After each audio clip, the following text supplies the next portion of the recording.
पहले तो याजक के लिए, फिर अभी लोगों के लिए। इजरायली से कहे तुम पाप बलि के लिए एक बकरा लेके आना। क्या लेके आना? बकरा लेके आना। ये तो बैल है। ये जो डंडा है ये इजरायली लोग हैं और हम लोग हैं। इजरायली लोगों के लिए मूसा ने करके दिया, हमारे लिए किसने किया? प्रभु कुर्बानी के ना हमने विश्वास में किया है। इजरायली लोग के लिए को कौन करके दे रहा है? हारून और मूसा को खुदा ने जैसे आज्ञा किया।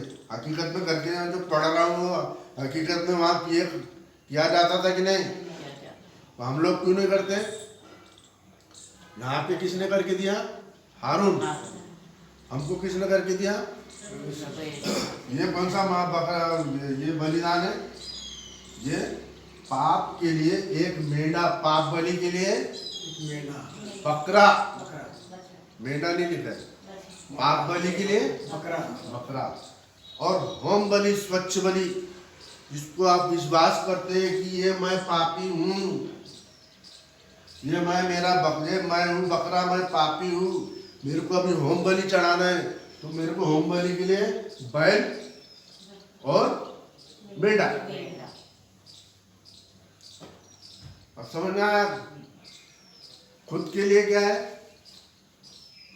पाप के लिए बछड़ा, और बचना है अपने आप को बचाने के लिए तो अब ये बचेगा नहीं तो इसको कैसे बचा पाएंगे? जैसे दुनिया के जितने भी ग्रंथ है, हाँ, वो ना खुद बच पा रहे हैं ना तो अपनी जो विश्वास उस पर करते हैं उनको बचा पा रहे हैं।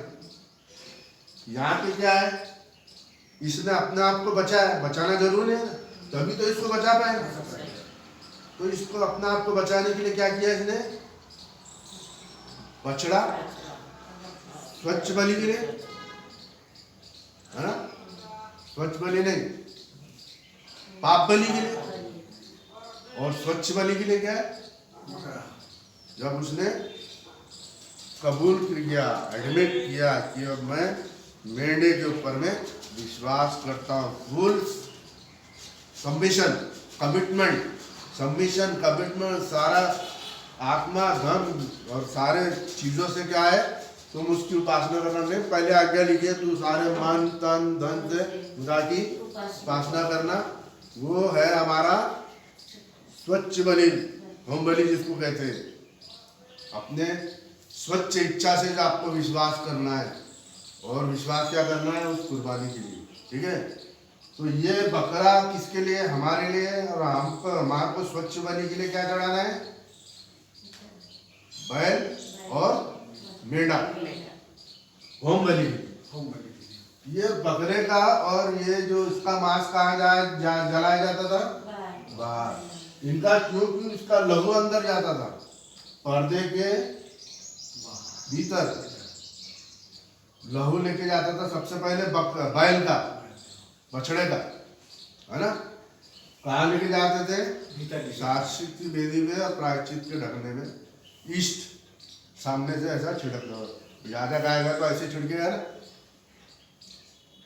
और फिर वो बछड़े का लहू 4 सिंग को लग जाता था। तो 4 सिंग क्या है? 4 करूब। और ये 2 आज्ञा है, पुराना नियम और नया नियम। ठीक है? फिर याजक क्या करता है? बकरे का लहू अंदर लेके जाता है, छिड़कता है। तो याजक ने पहले अपने आप को दर्शाया कि मैं अपने आप को बलिदान दिया, और मेरे पीछे, मेरी बलिदान के पीछे ये बकरा वाला है, ये लहू ले ले। तो ये बकरे का लहू फिर प्रायश्चित की वेदी पे और प्रायश्चित के ढकने पे और साक्षी पत्र पे 7 बार छिड़का जाता था। फिर उसका लहू लेके आके ये 4 सिंग। अब क्या करता था याजक? दोनों का लहू मिलाता है, बकरे का और इस वेदी पे लगाता है। तब ये वेदी पेंटिकॉस्ट हो जाती। छुटकारे के दिन प्रकाशित वाक्य 14 चैप्टर आप पढ़ो, कटनी का समय है, उसके अंदर में 3 बार असूला लगता है। पहले बार हसूला लगता है जो बचाए हुए लोगों के लिए, सुरक्षित शांत में जाने के लिए। दूसरा हसूला लगता है किसके लिए?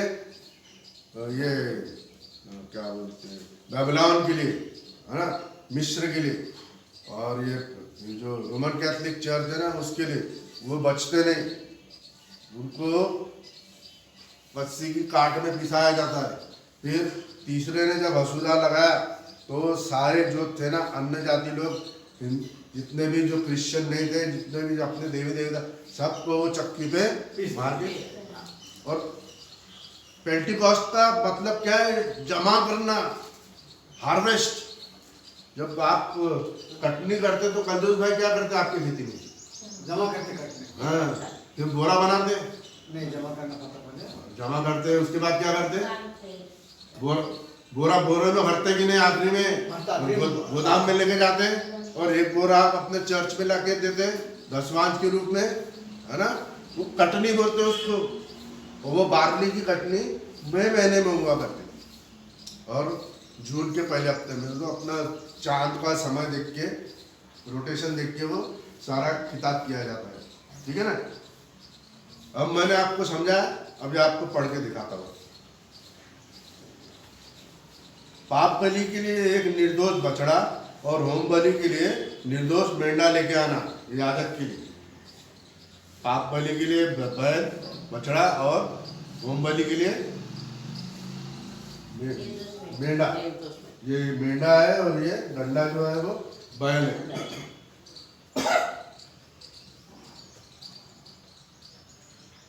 यहोवा के सामने चढ़ाना, चढ़ाना मतलब हव्य करना।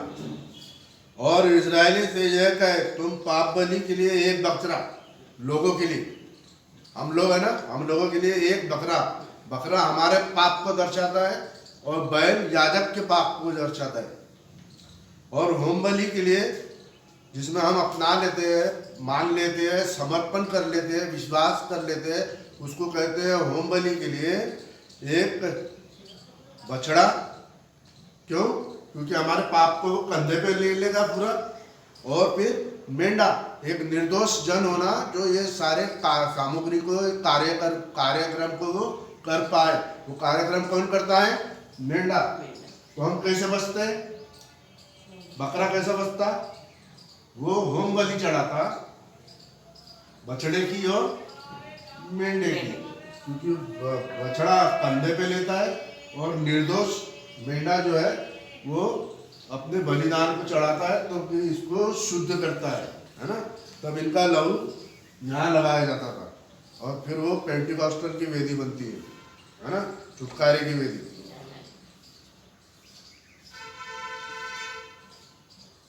और एक वर्ष का हो और निर्दोष हो, सारे एक एक वर्ष के होना और निर्दोष होना, है ना। और मेल बलि के लिए यहोवा के सम्मुख चढ़ाने के लिए एक बैल और एक मेंढा, देखा, बकरे के लिए, हमारे लिए। और तेल से सना हुआ मैदे का एक अन्न लाना। तेल से सना हुआ मतलब प्रभु यीशु मसीह जो है ना, उसको स्त्री तेल लगाती है ना पैरों में, और अतर भी लगाती है, सेंट भी लगाती है, और तेल तो ऑलिव ऑयल है, और अतर है ना, सेंट है, और अगरबत्ती है। ये सामग्रियां काय के लिए होती है? मीट ऑफरिंग, अन्न बलि के लिए, है ना।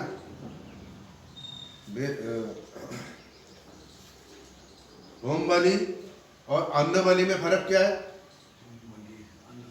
अन्न बलि में आपको आटा हो गया, तेल हो गया, है ना, फ्रैंकिंसेंस हो गया, सेंट हो गया, और अगरबत्ती हो गई। ये सारी चीजें काय के लिए? होम बलि, अन्न बलि बोलते हैं जिसको, और इंग्लिश में बोलते हैं मीट ऑफरिंग, यानी मटन के जगह मटन के जगह आटा। तो प्रभु भोज के समय में हम क्या करते हैं? आटे की रोटी बनाते हैं ना, वो प्रभु यीशु मसीह के देह को दर्शाती है, और जो लहू है वो प्रभु यीशु मसीह का दाखरस को दर्शाती है, ठीक है। लहू दाखरस है, और दाखरस लहू है, जो हम प्रभु भोज के विधि में लेते हैं। क्योंकि आज यहोवा तुमको दर्शन देगा। कब दर्शन देगा? कब आप यहोवा के आमने सामने हो जाएंगे? जब ये पाप बलि आप स्वीकार करोगे। और जिस जिस वस्तु की आज्ञा मूसा ने दी थी उन सबको वे मिलाप वाले तंबू के आगे ले आए और सारी मंडली समीप जाकर यहोवा के सामने खड़े हुई। और मूसा ने कहा, वह ये काम है जिसके कारण के लिए यहोवा ने आज्ञा दी थी कि तुम उसे करो, और यहोवा की महिमा का तेज तुम पर दिखाई पड़ेगा। देखा आपने आज तक ये चीज समझ में आई थी कि आपको क्रूस पे 2 डंडे क्यों लगाए जाते थे? अब समझ में आया? आपको रटा हुआ है प्रभु यीशु मसीह ने कुर्बानी दी, लेकिन उस कुर्बानी का मतलब नहीं मालूम। मतलब क्या है? 1 डंडा 2 डंडा, ठीक है? ये खुद का पाप बना, ये हमारा पाप। और मिलाप कहाँ हुआ? ये जॉइंट करता है ना, दोनों को कहाँ जॉइंट मिलता है? ये मिलाप वाला तंबू, ये जॉइंट हो, इसलिए को मिलाप वाला तंबू बोलते हैं। ये तुम्हारा छुटकारा है, ठीक है ना? यहाँ तुमको छुटकारा मिलता। समझ में आ रहा है कि नहीं? आ रहा है। ईस्टर मना लिए, क्रूसिफिक्शन देख लिए, और ये नहीं मालूम क्या है। ये 2 डंडे काय को क्रॉस में लगाए गए तो नहीं समझ में आता, मालूम नहीं। अरे ये सब आपको तब तो कुर्बानी की महत्व आपको समझ में आएगा, तब तो आप लगेगी जो क्रूस पे लटक रहा था हम भी लटक रहे थे, क्योंकि ये इसने हमको भी लटका दिया और हमारे पाप को हमेशा के लिए खत्म कर दिया। अब ये इनके पाप खत्म होने के लिए ये सारे सामग्री करना पड़ता था। कौन कर रहा है? हारून। तब मूसा ने हारून से कहा, यहोवा की आज्ञा के अनुसार वेदी के सामने जाकर अपना पाप बलि और होम बलि को चढ़ाना, अपने और सब जनता के लिए प्रायश्चित करे। देखा, अपने लिए और सब जनता के लिए। पहले अपने लिए, बाद में फिर जनता के लिए। इसके लिए पहले याजक, पहले प्रभु को लेता है, फिर बाद में आपको देता है। और जनता के चढ़ावे को भी चढ़ाकर उनके लिए प्रायश्चित करे। ये है आपकी प्रभु यीशु मसीह के जी उठने वाली कुर्बानी। इसलिए हारून ने वेदी के समीप जाकर अपने पाप बलि के बछड़े का बलिदान दिया, और हारून के पुत्र लहू को उसके पास ले गए, और उसने अपनी उंगली से लहू में डुबोकर वेदी के सींगों के लहू पर लगाया, ठीक है? और शेष लहू को वेदी के ऊपर में उंडेल दिया। यार ये वेदी पे नहीं उंडेला, ये सींग के ऊपर में सिर्फ लहू, और ये इधर पे उंडेला राइट साइड पे। यहाँ पे काटा जाता था, यहाँ पे वेदी के ऊपर में लहू छिड़का जाता था और लहू सींगों पे लगाया जाता है। ये पीतल की वेदी को भी 4 सींग है, ठीक है? और राख निकाल के यहाँ रखी जाती थी, ठीक है?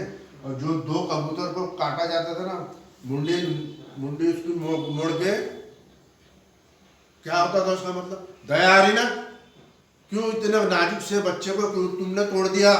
दया आ रही? अरे वो है कि आपके पाप पूरे उसने मरोड़ के इसमें खत्म कर दिया, अलग कर दिया दोनों पाप को। उसकी मुंडी को यहाँ पे हक करना पड़ता था, ठीक है? उसके पंख और अंदर वाला भाग निकाल के यहाँ रखा जाता था, तो ये राख फिर बाहर जाती थी ना, और फिर वो उसको धो के फिर वो यहाँ पे चढ़ाया जाता। जो गरीब लोग होते थे ना उनके लिए, और जो बहुत ही गरीब है उनको आटा लाके फिर यहाँ पे बलिदान दिया। तो तोड़ना मतलब अलग करना, पाप अलग कर देना। खल्ली का चमड़ा काट के फेंक देते थे ना, पाप पूरी तौर से खत्म। यह वो खतना पाप आपका शरीर पवित्र हो गया है इस वेदी की वजह से। और हारून के पुत्र लहू को अपने पास ले गए, तब उसने अपनी उंगली में से डुबोकर वेदी के सींगों के लहू पे लगाया, और शेष लहू को वेदी के पांव पर उंडेल दिया यहाँ पे। और पाप बलि के चर्बी और गुर्दे, चर्बी है ना, उसको नहीं खाना है। चर्बी खाते क्या आप लोग? चर्बी और लहू बिल्कुल मनाही है लहू और, क्योंकि लहू के अंदर में जान होती है, जीवन होता है।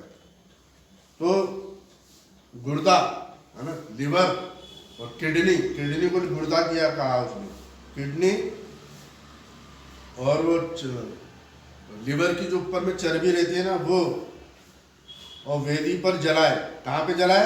ये वाली वेदी। हाँ, जैसा यहोवा ने मूसा को कहा था। और मांस और खाल को उसकी छावनी के बाहर आग में जलाया। देखा, मांस और खाल को, क्योंकि पाप बलि है, पाप बलि को यहाँ नहीं जलाया जाता। पाप बलि का किडनी हो गया, भिगा होना जिससे लहू शुद्ध होता है ना, ये यहाँ जलाया। बाकी शरीर, चमड़ा वमड़ा सब, गोबर वोबर सब कहाँ जलाया जाता था? बाहर। पवित्र है ना, पूरा पूर्ण सबमिशन।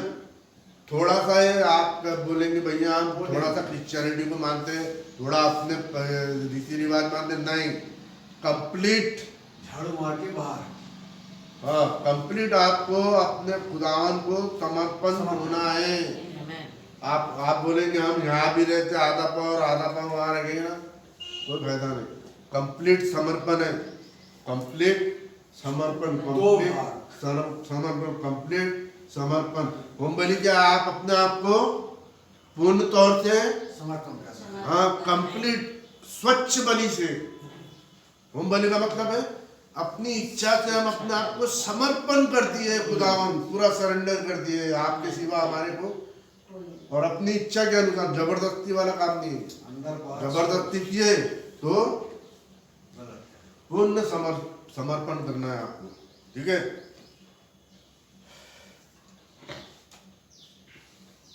अभी हम लोग आ गए, कहाँ पे आ गए थे हम लोग? और तब होम बलि का को बलिदान करना। ठीक है, तो पाप बलि का चमड़ा और मांस कहाँ चढ़ाया गया? बाहर में। किडनी और ये कहाँ चढ़ाया गया? ये आपको शुद्ध कर देगा, है ना।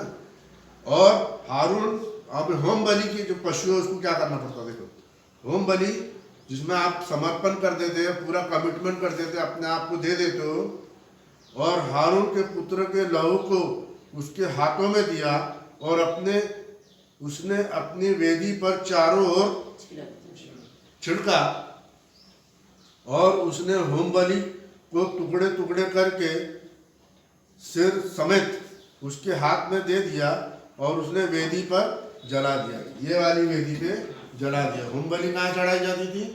स्वच्छ बलि। ये आप इसके अंदर में आ गए ना, प्रभु यीशु मसीह को मान रहे, विश्वास के जरिए से यहाँ जला रहे। तो आप जितने भी है, जो भी अन्य जाति है, जो क्रिश्चियनिटी में आ गए, आप लोग को क्या विश्वास करना है? ये हमारे लिए हो गया है, कंफर्म 100% आपको विश्वास करना है। इस चीज को आपको अपनाना है। तो और अपनी अतड़ियां और पांव को धोकर,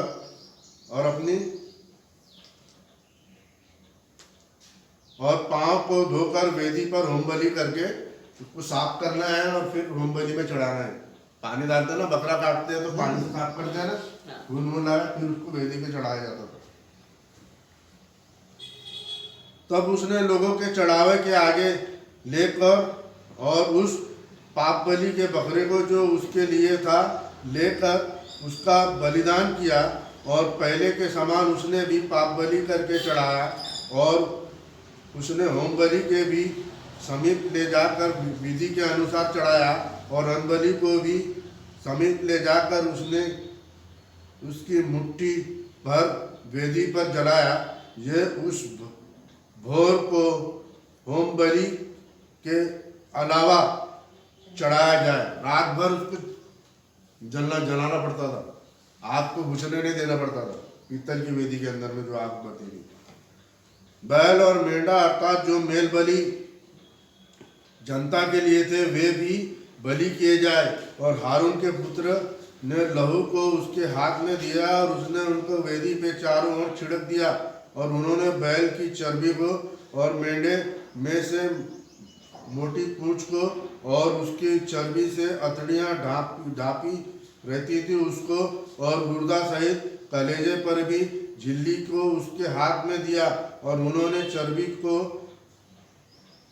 छातियों पर रखा, है ना, बकरे के जो बैल और बकरे की छाती है उसके ऊपर रखा और उसकी चर्बी वेदी पर जला दी यहाँ पे। परंतु छाती और अटरिया जांग और हारून ने मूसा को आज्ञा के अनुसार हिलाया कि भेंट के लिए यहोवा के सामने हिलाया। और वो क्या है, ये प्रभु यीशु मसीह की है, क्रूस को दर्शाती है। और वो हिलाया मतलब कि वो जो भेंट है प्रभु यीशु मसीह के क्रूस पे चढ़ाए जाने के बाद में फिर जो आपको जो सामग्रियां मिलती है ना, वो आपकी हो जाती है, जो बचा बचा जो है। तब हारून ने लोगों के ओर हाथ बढ़ाकर उन्हें आशीर्वाद दिया। देखा आशीर्वाद किस तरीके से मिलता है। और पाप बलि, होम बलि और मेन बलि को चढ़ाकर वो नीचे उतर आया। पहले क्या चढ़ाया उसने? अब क्वेश्चन पूछ रहा, पाप बलि में क्या है? इसके लिए बैल है और हमारे लिए बकरा, मेमना शुद्ध है। और होम बलि के लिए, इसके लिए मेंढा, बैल के लिए मेंढा और बकरे के लिए बछड़ा और मेंढा। ठीक है, होम बलि के लिए बकरे को कौन क्या चढ़ाना है? बछड़ा और मेंढा।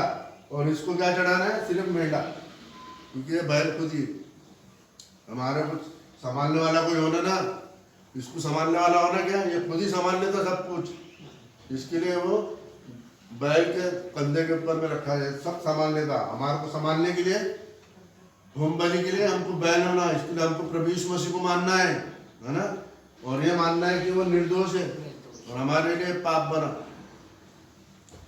और फिर मेल बलि, मेल बलि क्या होती है? हमें, है ना, तेल और फिर फ्रैंकिंसेंस अगरबत्ती और फिर ऑलिव ऑयल और आटा। ठीक है, अब पेंटिकॉस्टल का पढ़ लेते अपन 23वें अध्याय के 9वें अध्याय के 23वें है ना, कटनी का पाठ। उसके बाद संसार के मिलने में जाना है क्या? नहीं। 23वां अध्याय और 15वें अध्याय, पेंटिकॉस्टल के पार के अंदर में क्या होता है?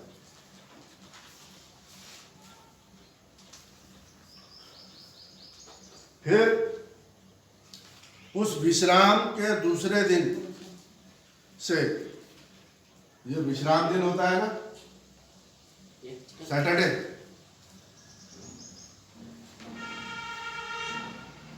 पहला कौन सा पार है?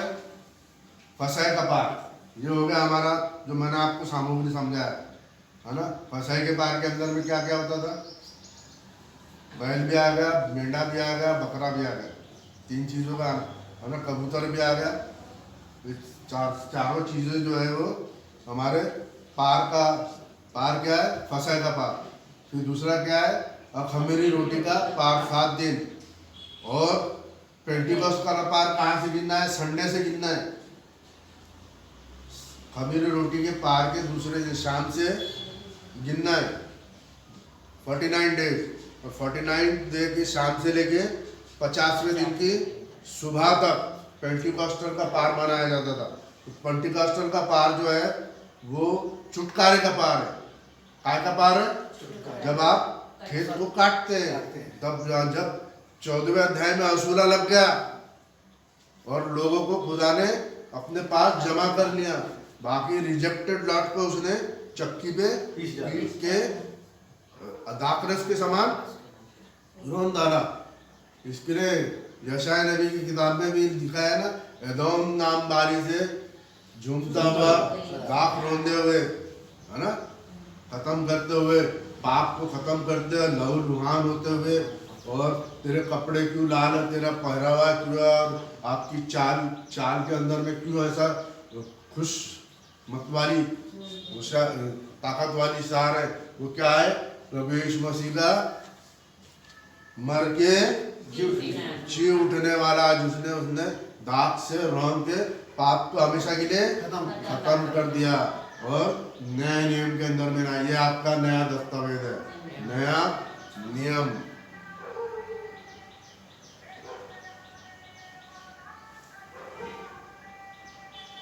फिर उस विश्राम दिन के दूसरे दिन से अर्थात दिन तुम हिलाई जाने वाली भेंट के पुल्ले को हिलाओगे, है ना। कटनी को काटते हो ना, तो पहला उपज वाले लेके आते हो, तो पहली उपज क्या है इसके, जी उठने की, मारा गया यहाँ से बंद कर, आवाज आएगी, मारा गया, गाड़ा गया और फिर जी उठा, तो वो जी उठने वाला पार कौन सा हो गया, हाँ? तीसरे दिन। लेकिन ये वाला पार कौन सा है, 50वें दिन छुटकारे का समय है, जब पवित्र आत्मा उतरता है। जब काशिद बार ये प्रेरितों के काम उसके दूसरा अध्याय पढ़ते हैं ना, तो पवित्र आत्मा आसमान से कबूतर के समान उतरा और आग की लिपटों के समान आया, है ना। तो ये सारी चीज काय को दर्शाती है, हमारे विश्वास को, कि हमने विश्वास कर लिया कि प्रभु यीशु मसीह ने हमें कैसे तरीके से कुर्बानी दी और हमको बचाया, है कि नहीं।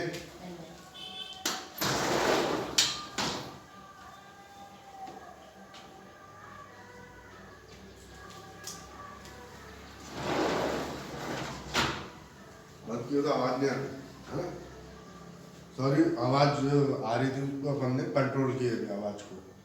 7वें विश्राम दिन के दूसरे दिन 49 डेज के बाद में, 7 दूनी 7 कितने होते, 49 की शाम से लेके 50वें दिन की सुबह तक के लिए अन्न बलि चढ़ाना, ठीक है। अन्न बलि मतलब, अन्न बलि मतलब ये होता है मीट ऑफरिंग। क्या होता है, मीट जिसके अंदर में आटा जो मांस को सब्स्टिट्यूट करता है। तो हम लोग को क्या करना पड़ता था, मांस खाना पड़ता था क्या, ये जब हम होली कम्युनियन लेते हैं, जब क्या करते हैं, मांस ही है ना। हाँ, तो वो पहले से आज्ञा दी गई थी कि तुम्हारे कटनी के समय में होम बलि के लिए क्या चढ़ाना, क्योंकि कुर्बानी हो चुकी है और कुर्बानी पे आपको विश्वास करना है। विश्वास के लिए प्रभु यीशु मसीह के मांस को खाना जरूरी है और उसके लहू को पीना जरूरी है, क्योंकि ये इस कुर्बानी को दर्शाता है। तो उसको सब्स्टिट्यूट कैसे होता था, आटे से, और लहू कैसे सब्स्टिट्यूट होता था, अंगूर के दाखरस से। मैदा और 2 रोटियां मिलाना, एक पाप बलि के लिए और एक होम बलि के लिए। पाप बलि तुम्हारे पाप क्षमा के लिए, होम बलि तुम्हारा सबमिशन, तुम एडमिट करते हो, सबमिट कर लेते हो कि प्रभु बोझ लेते हुए हमारे पाप प्रभु यीशु मसीह ने इस क्रूस पे पहले ही खत्म कर दिया है। आप पूरे क्रिश्चियनिटी को ये मालूम नहीं है, वो आज भी बोलते हैं कि भैया हमने पाप है, हमारे पाप कैसे क्षमा करें, हम पापी इंसान है, पापी इंसान है, कितना भी अच्छा बने तो हम सुधर ही नहीं सकते। लेकिन तुमको इतना गंभीरता से सोचना है, तुम्हारे पाप खुदावन ने हमेशा के लिए खत्म कर कुर्बानी के समय ही समाप्त कर लिया। अभी आपको सिर्फ विश्वास करना है। 10वां मैदा, तो मैदा कैसे लेते हैं हम, विश्वास के जरिए से, कि 2 रोटियां बनाना, ठीक है, एक काय के लिए, पाप के लिए, और एक विश्वास के लिए, कि हम एडमिट करते वेट के लिए ले आना, वे खमीर के साथ पकाई जाए। खमीर क्यों मिला रहा है यहाँ पे, एक तो आपको बताया जाता है कि अन्य जातियों के, है ना, झूठे भविष्यवक्ताओं के खमीर से बच के रहना। वो जो वचन में गड़बड़ियां डालते हैं ना, उसको खमीर बोल रहा। हम अपना जो है बिना खमीर का संदेश है, क्योंकि इसमें खमीर नहीं, पाप नहीं, लेकिन यहाँ पे खमीर मिलाने बोल रहा है, मतलब प्रभु यीशु मसीह का खमीर अगर आटे में मिलेगा तो पूरा आटा शुद्ध हो जाएगा। अरे आटे में मीठा डालोगे तो पूरा आटा मीठा होगा, प्रभु यीशु मसीह का विश्वास अब डालेंगे तो पूरा मीठा हो जाएगा ना। पर लेकिन एक जगह वो क्या कहता है, अन्य जातियों के और झूठे भविष्यवक्ताओं के खमीर से बचे सावधान। बच के, वो क्या है, वो कौन सा खमीर है, उनका अविश्वास वाला खमीर है, पाप का खमीर है, उससे बच के रहना। लेकिन ये वाला कौन सा खमीर है, पेंटिकोस्ट का खमीर के साथ पकाई जाए और याजक के लिए पहली उपज ठहरे। आप लोग कौन है, ये दुल्हन पहले उपज में आसमान में जाएगी ना, फिर यहाँ पे 2 भविष्यवक्ता आएंगे और ट्रिब्यूलेशन चालू हो जाएगा, है ना। ट्रिब्यूलेशन के समय में हम लोग ट्रिब्यूलेशन से पहले ही आसमान में चढ़ जाएंगे। बहुत सारा सतावा आ रहा है ना, सतावा आने से पहले ही हम लोग आसमान में जाएंगे। और यहोवा के लिए पहली उपज ठहरे, और तुम रोटी के संग एक एक वर्ष के 7 निर्दोष मेंढे चढ़ाना। ये क्या है कि 7 मेंढे कहाँ से आ गए अभी, 7 कलीसिया काल, 7 कलीसिया काल 2000 साल के लिए जो 7 कलीसिया काल है, हर एक के लिए एक एक मेंढा है और एक बछड़ा। बछड़ा काहे के लिए, ताकि ये सारों के पाप को ये बछड़ा संभाल ले। और 2 मेंढे चढ़ाना सुबह और शाम के लिए, है ना।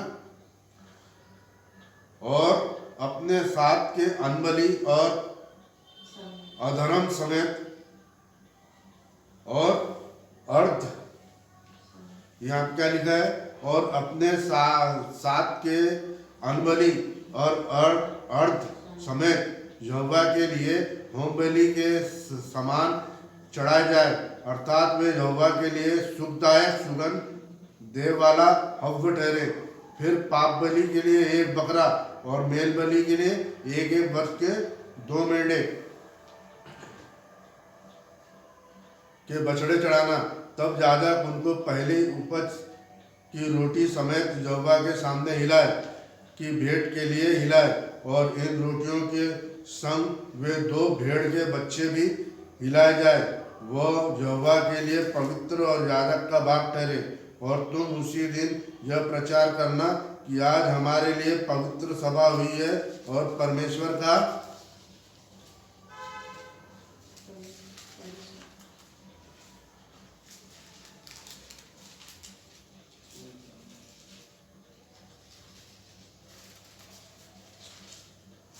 कोई काम ना करना। वह तुम्हारे घराने में तुम्हारी पीढ़ी पीढ़ी से सदा की विधि ठहरे। और तुम अपने देश में की खेत काटे तब अपने खेत के कोने कोने पूरी तरह से ना काटना। कोने कोने का छोड़ते क्या कद्दू भाई, तुम छूटते हैं गरीब लोग के लिए वो, आप लोग का नहीं है वो, नहीं छोड़ काटना। और खेत में गिरी हुई बालों को ना उठाना। नीचे गिर जाता उसको उठाते क्या, हाँ बहुत से गिरते हैं, गिर जाते तो कुछ कुछ उठाते, कुछ छोड़ देना पड़ता। उसके दीन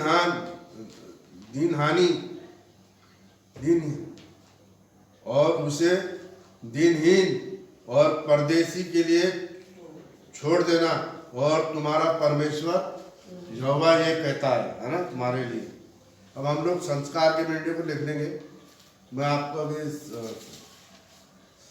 फटाफट लेंगे, 5-10 मिनट समय है हमारे पास में।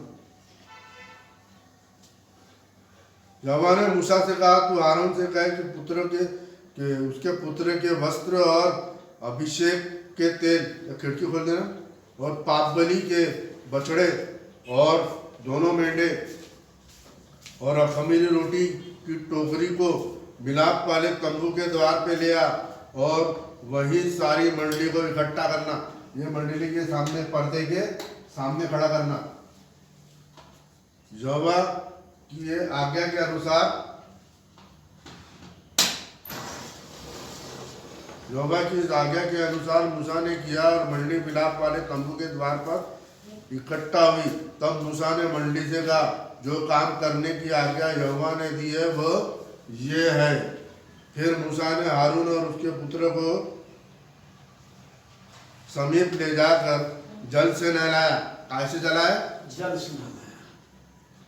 और उसने उनके अंगरखा पहनाया और कटिबंध लपेट कर बागा पहना दिया और एपोर्ट लगा दिया, और एपोर्ट के कड़े और पट्टे से एपोर्ट के बांध कर कस दिया। और उसने चपरस लगाकर, चपरस में उरीम और थिरुम क्या है, एक पत्थर होता था काला और सफेद, वो यहाँ पे छाती के पास में रखा जाता था। एयरपोर्ट के 12 पत्थर के एयरपोर्ट के यहाँ पे उरीम और थिरुम, वो क्या है, पुराना नियम और नया नियम। खराब काला वाला और नया वाला खराब वाले को शुद्ध कर देता। नया नियम क्या करता है, सबको शुद्ध कर देता। और उस उरीम तुरीम से क्या लाइट आती थी, बात करते थे और गोत्र के लिए, तो गोत्र के पत्थरों के हिसाब से फिर वहाँ से लाइट चमकती थी, तो उनकी बातें होती थी कि भैया ये ऐसा करना कि ऐसा नहीं करना। सोने के टीके का और पवित्र मुकुट को लगाए, और जिस प्रकार यहोवा ने मूसा को आज्ञा दी, और मूसा से अभिषेक का तेल लेकर निवास और उसमें जो कुछ उसमें था उन सब का भी अभिषेक करके उन्हें पवित्र किया। और उस तेल में से कुछ उसने वेदी पर 7 बार छिड़का, और कुल सामान समेत वेदी और उसके पाए समेत हौदी के अभिषेक करके उन्हें पवित्र किया। ये वेदी के सामने उसने लहू और ये सारा छिड़का, और उसने अभिषेक के तेल में से कुछ हारून के सिर पर डाल दिया। तेल को क्या किया, अभिषेक, और पवित्र किया। फिर मूसा ने हारून के पुत्र को समीप ले जाकर अंगरेखा पहनाकर कटिबंध बांध के उसके सिर पर टोपी रखी, और इस प्रकार यहोवा ने मूसा से आज्ञा दी थी। और वो पगड़ी में, और पगड़ी पे टीका बंधा था यहोवा के लिए पवित्र। तब वो पाप बलि के बकरे को समेत ले गया, और हारून और उसके पुत्र ने अपने अपने हाथ पाप बलि के बछड़े के सिर पर रखे। तब वह बलि किया गया, और मूसा ने लहू लेकर उंगली में वेदी के चारों सिंगों पे लगाया और पवित्र किया, और लहू की वेदी के पाए पर उंडेल दिया लहू को, और उसके लिए प्रायश्चित करके उसको पवित्र किया। फिर मूसा ने अतड़ियों पर की सब चर्बी और कलेजी और जो हिलाए और चर्बी समेत दोनों गुर्दों को लेकर वेदी पर जलाया। परंतु बछड़े में से जो कुछ शेष रह गया था, अर्थात गोबर समेत उसकी खाल और उसका मांस को उसने छावनी के बाहर जलाया, क्योंकि क्या है, शुद्ध करते हैं ना, तो जो शुद्ध करने का काम होता था वो बाहर जलाए पाप बलि को, और वो लहू अंदर जाता था, उसको नहीं खाते थे, है ना। लहू वेदी पे चढ़ाया जाता था ना अंदर जाके। फिर होम बलि के लिए मेंढे को समेत ले गया, और हारून और उसके पुत्र ने उसको अपने हाथ मेंढे के सर के ऊपर रखे। तब वह बलि किया गया, और मूसा ने उसका लहू वेदी पर चारों ओर छिड़का। तब मेंढे टुकड़े टुकड़े कर जलाए गए, और मूसा का सिर और मूसा ने सिर और चर्बी समेत टुकड़ों को जलाया, और अतड़ियों और पांव जल से धोकर मूसा ने पूरे मेंढे को वेदी पर जलाया, और वह शुद्धदायक सुगंध देने के लिए होम बलि और यहोवा के लिए हव हो गया। तो इस प्रकार यहोवा ने मूसा को आज्ञा दी। तो सारा की सारा जो चढ़ाया गया होम बलि के रूप में पूरा यहाँ जलाया गया, ठीक है। दूसरा एक मेंढा आता है, क्योंकि उसका लहू सिंह को लग गया था, तो उसके लिए वो पूरा की पूरा क्या किया गया, यहाँ जला दिया गया। लेकिन कुछ जो दूसरा जो मेंढा है, याजक के लिए 2 मेंढे लगाए जाते थे ना, पहले बैल का हो गया, फिर एक मेंढे को हव किया गया होम बलि, अब दूसरा मेंढा आ गया। तो दूसरे मेंढा जो संस्कार का मेंढा है, याजक को कैसा ऑर्डेन करना, समीप ले गया, और हारून और उसके पुत्र ने अपने अपने हाथ मेंढे के सर के ऊपर में रखे, और तब बलि किया गया। और मूसा ने उसके लहू में से कुछ लेकर हारून के दाहिने कान पे लगाया और दाहिने अंगूठे पे, इसके लिए अंगूठे से ही पवित्र आत्मा आता है याजक के, और वह हारून के पुत्र के समीप ले गया और लौ में से कुछ एक दाहिने कान पे और सिरे पे और दाहिने सिरे पे और दाहिने पैर के अंगूठे पे लगाया। और मूसा ने लहू की वेदी पर चारों ओर छिड़का और उसकी चर्बी और मोटी पूंछ और अतड़ियों को पर की जो सब चर्बी और कलेजे पर की झिल्ली समेत दोनों गुर्दे और दाहिने जांग ये सब लेकर अलग रखे। और अखमीर रोटी की टोकरी जो यहोवा के आगे रखी गई थी उसमें से एक रोटी और एक तेल से सना हुआ मैदा और एक फुलका और एक रोटी लेकर चर्बी दाहिने जांग पर रख दिया। और ये सब वस्तु हारून और उसके पुत्र के हाथ में धर दी गई और हिलाए की भेंट के लिए यहोवा के आगे हिलाया गया। हिलाना का मतलब क्या होता है? ये धूप दाने सोने का धूप जहाँ जो हिलाया जाता था जिसको दिखाया जाता है प्रभु यीशु मसीह के क्रूस पे हिलाया जाना, चढ़ाया जाना। उस मूसा ने उन्हें फिर उनके हाथों पर से लेकर उन्हें वेदी पर होम बलि के ऊपर जलाया और सुखदायक सुगंध दे के दोनों के लिए संस्कार की भेंट और यहोवा के लिए हव्य था। तब मूसा ने छाती को लेकर हिलाए की भेंट के लिए यहोवा के आगे हिलाए और संस्कार के मेंढे में से मूसा का भाग यही ठहरा जैसा यहोवा ने मूसा को आज्ञा दी थी। तब मूसा ने अभिषेक के तेल और वेदी पर के लहू दोनों में से कुछ लेकर हारून और उसके वस्त्र पर और उसके पुत्र और उसके वस्त्र पर छिड़क दिया। क्या किया? छिड़क दिया। अभी आप देखेंगे कि मेरे जो शॉर्ट वीडियोस है उसके अंदर में जो मैंने फोटो दिखाया है ना, उसके अंदर में जब डब आता है मेरे अंगूठे से निकलता है तो आप देखेंगे कि जो फोटो है याजक की, वो याजक की फोटो के ऊपर में उसने जैसे जहाँ छिड़का गया ना वैसे धुएं के बादल से वो छिड़का गया, लहू छिड़का गया। आप देखेंगे तो आप वहाँ पे स्लो करके देखना तो आपको दिखेगा कि वो कैसे याजक को यानी मुझको उसने कैसा पवित्र धुएं से उसने ढाक दिया। उसके बाद में फिर कबूतर पहले धुएं से ढाका, जैसे इसने लहू छिड़का ना याजक के ऊपर में वैसे मेरे ऊपर में छिड़का और फिर कबूतर बन के फिर वापस गया और अंगूठे से फिर वापस गया। और उसने दुल्हन की फोटो बता दी सामने में और आगे में रहना में और कबूतर है ना। तो ये दोनों फोटो का आप देख लेंगे यहाँ पे।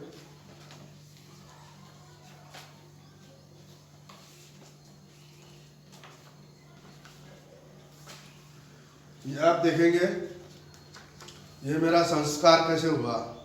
जैसे पुराने समय में होता था, खुदावन ने यहाँ नए नियम के अंदर में इस तरीके से संस्कार किया। याजक है, मेरा अभिषेक कर रहा है और कह रहा है कि ये तुम्हारा याजक है, आज से ये तुम्हारे लिए याजक का काम करेगा। और खुदा ने आश्वासन दिया, अभिषेक किया है खुदा ने, जैसे संस्कार यहाँ पे अभिषेक किया था वैसे। और फिर ये मेरी फोटो है, ये मैं फोटो दिखा रहा था तो ये आ गया है, देखा। अब ये आप देखेंगे कि जो ये दुल्हन फॉर्म होने से पहले आप उसको पीछे लेके जाएंगे शॉर्ट वाले को, तो उसके अंदर में धुएं के पहले धुएं से वो अनाइंट करता है, बाद में फिर ये फॉर्म होता है। तो आप लोगों के सामने खुदा का ऑर्डेंड याजक है, विश्वास करना है, आपकी इच्छा है, जबरदस्ती है नहीं। होम बलि के अंदर में क्या है, स्वच्छ बलि होती है, यहाँ पे आपको समर्पण करना है। खुदा ने जब याजक को समर्पण किया, जो लोग याजक पे विश्वास करेंगे वो बचेंगे।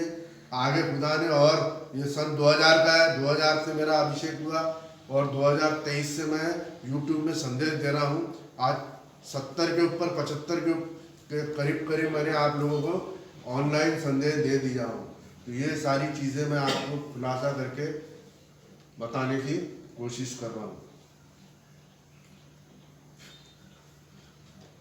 और अब खमीरी रोटी का पार भी करना पड़ता है। अब याजक को क्या करना पड़ता है, देखो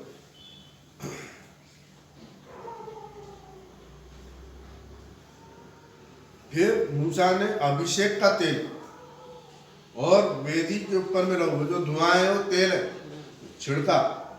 दोनों में से लहू और तेल दोनों में से कुछ लेकर हारून और उसके वस्त्र पे छिड़का। तो खुदा ने सारे वस्त्रों को छिड़क के ठीक किया और उसके पुत्र और उसके वस्त्रों को भी छिड़का और उन्हें वस्त्र समेत हारून को भी पवित्र किया। तो खुदावन ने पवित्र किया, काय से? अपने धुएं के बादल से। तब मूसा ने हारून और उनके पुत्र से कहा, मांस को मिलाप वाले तंबू के द्वार पर खाओ। अब वो पहला वाला जो पाप बलि वाला था उसको तो बाहर जला दिया। दूसरा जो संस्कार का मेंढा था, याजक के कान पे जो लहू लगाया था, उसको कहा उसने कि ये मिलाप वाले तंबू के द्वार पे, जो पवित्र स्थान पे खाना। कितने दिन तक? 7 दिन तक, और बाहर नहीं निकलना, ऐसे लिखा है देखो। टोकरी में से वही खाओ और वहां से वो रोटी थी ना, मैदे वाली रोटी है ना, वो लेना। और आज्ञा दी थी कि हारून और उसके पुत्र उसे खाए, और मांस और रोटी में से जो शेष रह जाए उसके अंग में जला देना।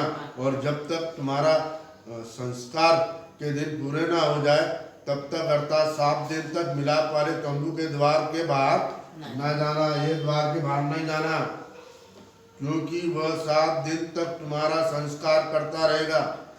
7 दिन का मतलब है ना, कंप्लीशन को दिखाता है। एक बार डुबकी मारा तो उसका कोढ़ चंगा हो जाता था क्या? नहीं। 7 बार डुबकी लगाया तब उसका कोढ़ चंगा हो गया। जिस प्रकार आज किया गया है वैसा ही करने की आज्ञा यहोवा ने दी, जिससे तुम्हारा प्रायश्चित किया जाए। इसलिए तुम मिलाप वाले तंबू के द्वार पर 7 दिन तक दिन और रात ठहरे रहना और यहोवा की आज्ञा को मानना, ताकि तुम मर न जाओ, क्योंकि ऐसी ही आज्ञा मुझे दी गई है। तब यहोवा की इन सब आज्ञा के अनुसार जो उसने मूसा को दी थी,